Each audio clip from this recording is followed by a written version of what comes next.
রহিম আক্তার রিমু, যার ফেসবুকে একটি লাইভ দেখে আপনারা সকলেই কান্না করেছিলেন। ফেসবুকে তিনি একটি ভিডিও করে তারপর নিজে নিজে দুনিয়া থেকে বিদায় হয়ে গেছে এবং ওই ভিডিও বা লাইভের মাঝে কিন্তু তিনি বারবার বলেছিল যে তার পরিবার, তার বাবা এবং মায়ের জন্যই তিনি দুনিয়া থেকে বিদায় হয়ে যাইতেছে। দর্শকরা, এই কথাটা অনেকেই বিশ্বাস করেছিলেন, কিন্তু এখন এই রহিম আক্তার রিমুর যে কথাগুলা এবং যে পুনরায় আরেকটি ভিডিও প্রকাশ পেল, সেই ভিডিও থেকে স্পষ্ট বোঝা যাচ্ছে সেখানে তিনি কার জন্য বা কাদের জন্য তিনি দুনিয়া থেকে নিজে নিজে চলে গিয়েছিলেন। দর্শকরা, সেখানে কি তার স্বামীর দোষ আছে বা তার শ্বশুরবাড়ির লোকেদের দোষ আছে?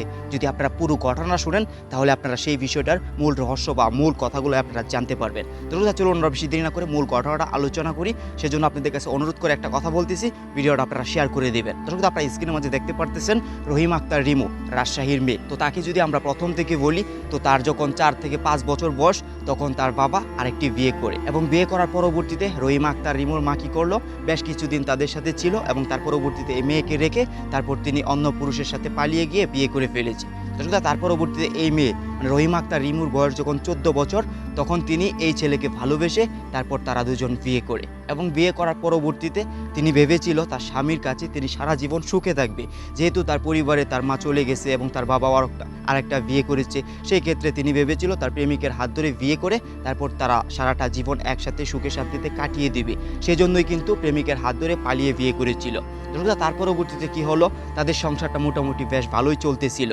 আর যখন একটা মেয়ে সন্তান হলো, তো তার পরবর্তীতে সংসারের বয়স যখন 10 বছর হলো তখন থেকেই মানে রহিম আক্তার রিমুর উপর বিভিন্ন ধরনের কথা ওই স্বামীর পরিবার শোনাচ্ছে।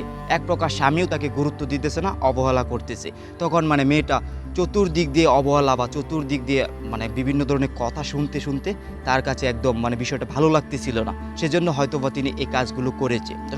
যেরকমভাবে মনে করেন একটা স্বামীর কাছে একটা স্ত্রী থাকতে চাই, শ্বশুরবাড়ির লোক যদি বিভিন্ন ধরনের কথা শোনায়, যদি স্বামী তাকে ভালোবাসে বা স্বামী তাকে যদি সবটা দিয়ে আগলে রাখতে চায়, তখন কিন্তু শ্বশুরবাড়ি বা শ্বশুর শাশুড়ির লোকেদের কথা তেমন আপনার গুরুত্ব সহকারে স্ত্রীরা দেখে না।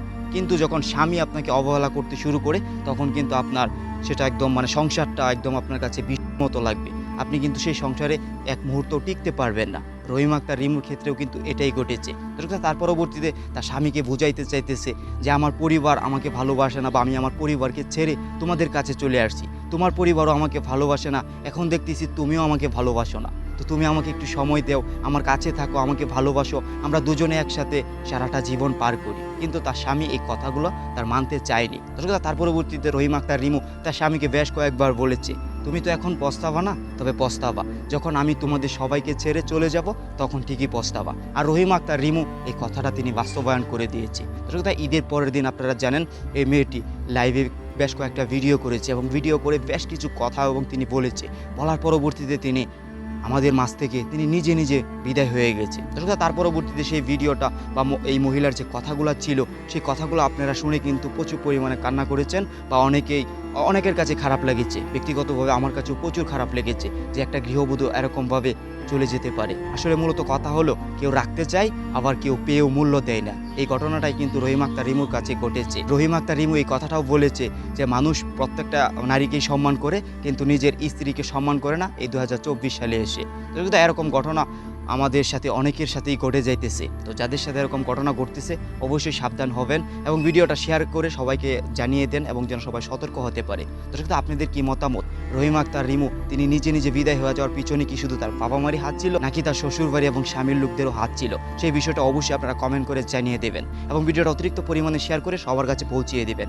আজকের মতো ভিডিওটাকে নিয়ে শেষ করতে যাচ্ছি। পরবর্তী কোনো ভিডিওতে খুব ভিডিও দেখা হবে। সেই পর্যন্ত সবাই ভালো থাকুন, সুস্থ থাকুন। আর অবশ্যই বরাবর মতো কথা কিন্তু একটাই, মন্দ কাছে দূরে থাকুন। ধন্যবাদ সবাইকে। আসসালামু আলাইকুম।